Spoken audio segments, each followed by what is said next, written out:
Attention gamers.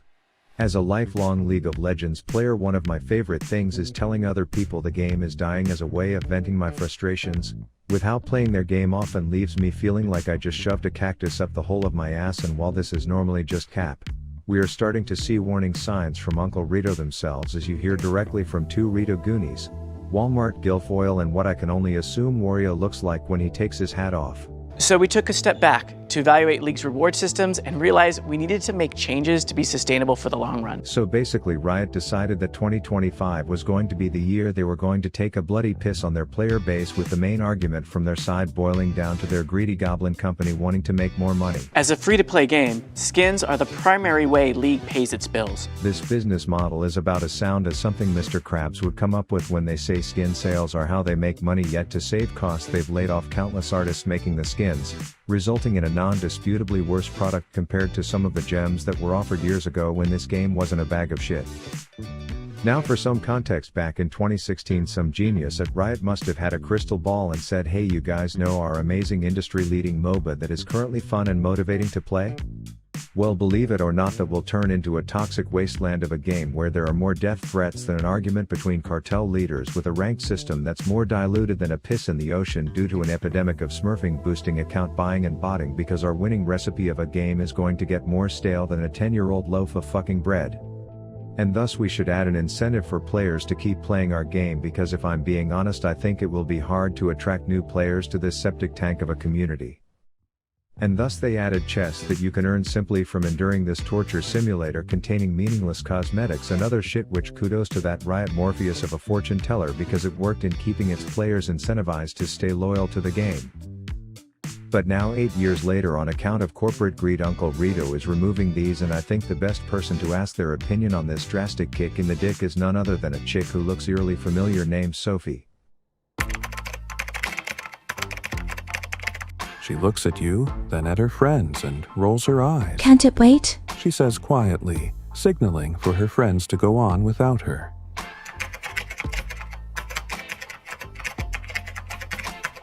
Fine, let's go. She gets up and motions for you to follow her into an empty classroom.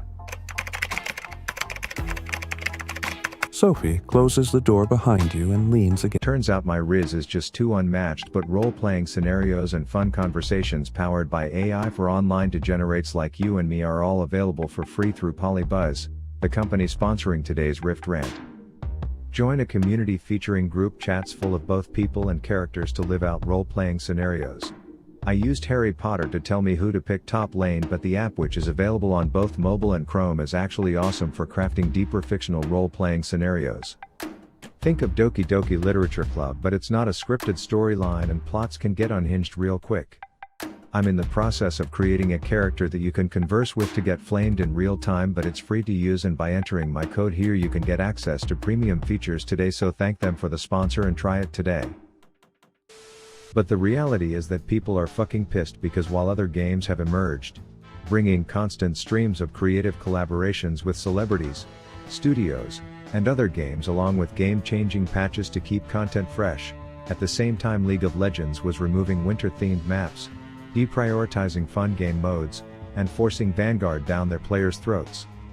So naturally it makes sense that income would be lower, but these jabberneys seem to think this is the case. The number of people playing League has been pretty stable over recent years, and we're really grateful for that. Whereas in reality you would find more people applying to work at Blockbuster than players lining up to start playing League of Legends, as the game is just about the least new player-friendly experience you can ask for when you are introduced to a tutorial that has no relation to how the game actually feels, and then you are immediately thrown into a tank of chronically online incels who aren't shy in suggesting ways to harm yourself IRL. So I would say the combination of not a lot of new players discovering and playing the game, paired with the fact that it is so stale and shitty that some of its top creators would rather play a 20-year-old game instead of it, there are much more systemic problems than the idea that giving away random skins that people don't want 90% of the time is the issue. If you're thinking Fairy Court fucking Fiora is something that was on my wish list and thus you are losing revenue in giving me it, you are more delusional than the dev behind Mel's W. Half the skins from these chests are legacy content that can't even be bought anymore, so someone at Riot needs to look up what opportunity cost means and then explain to me what it is for Riot when giving out non-purchasable skins. What is actually something to consider is that this is my normal experience on the game nowadays. Last weekend I see a Reddit post complaining about how Phase Rush Garen is apparently total bullshit, making for an incredibly unengaging experience when playing against, ignoring the fact that riots in action against unfun game mechanics could be an entire video itself. I decide let's turn this Saturday morning into a Saturday morning, if you know what I'm saying, and I queue up at 10:48 in the morning for a game. A few minutes go by and then we find a match. I select the spin to win Demasian douchebag and prepare to have an enjoyable experience playing what I just read a hate thread about being overpowered. Psycha dodge last minute.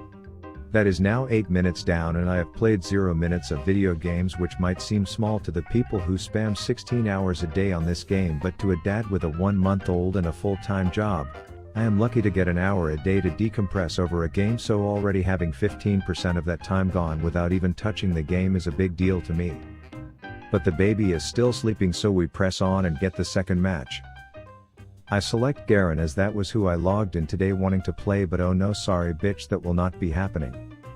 Now, as you can tell by me taking 6 eternities to select another champ, I really wasn't in the mood to do anything but spin and win, but I figured the diabetic wheat farmer can apparently do that phase rush bullshit too, so we will see. Then notice that I have a Zac support and a Lux jungler, to which I question in case there's a swap or a summoner spell change that needs to take place, only to read a response that, thanks to a Google search, means shut your mouth. As we delve further into the conversation, I am now expanding my French as I've now been instructed to, and I quote, Ce que pon m'a dit quoi il y fait que zatas. So just to summarize, 20% of the time I had set aside to play a video game is now gone. I am not playing the character I wanted to play. And my teammates who are running double smite with Lux as our jungler have revealed themselves to be 12-year-olds yelling obscenities at me in a foreign language. 2 more minutes later before I can start playing a video game, and I try to coordinate with my teammates in this team game only to be told this. One translation later, and apparently invading is less of a priority than calling me a fat fuck. Now, just to summarize, I did not give any opinions on the events that I just showcased, but rather described an example of my exact experience while trying to play League of Legends, so it's not my place to tell Riot what about that customer experience is right or wrong. But when they say stuff like the reason their company is eating financial shit lately is because they gave someone like me fairy fire fucking Fiora, I think they need to open up their eyeballs a little and hop off the cope train. But as an analogy to show that I'm just as bloody guilty of being lazy and greedy, occasionally I will release one too many League of Legends videos in a row where I try to be creative and put effort into the video, a contrast to the low effort smurfing custom lobby bullshit that performs well in this YouTube meta, and as a result of making too many of these high effort low clickbait videos in a row, my views will dip and thus my revenue will dip. Then I will cope and say I need to shove a Raid Shadow Legends ad down my viewers' throats because my income is down, but in reality the actual long-term fix would be for me to just not be lazy, learn a new better game and make better content for that game that people would actually want to watch. Right now Riot Games is in the fuck you watch a Raid Shadow Legends ad phase of their life, when deep down they know the real fix to all their problems is to actually address the problems with their game so that they can attract new players while providing a fun gameplay experience to the others that have been loyal to their game for years. And if you think that's a bad take, then Suce-moi le bas. Now, in honor of Hextech chest being removed, please enjoy the mass opening of the remainder of my chest collection as a sign of respect, and also so that I can pad this video long enough to shove mid-roll ads in it. Granted, it hasn't been demonetized by the amount of French in it.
Rav out.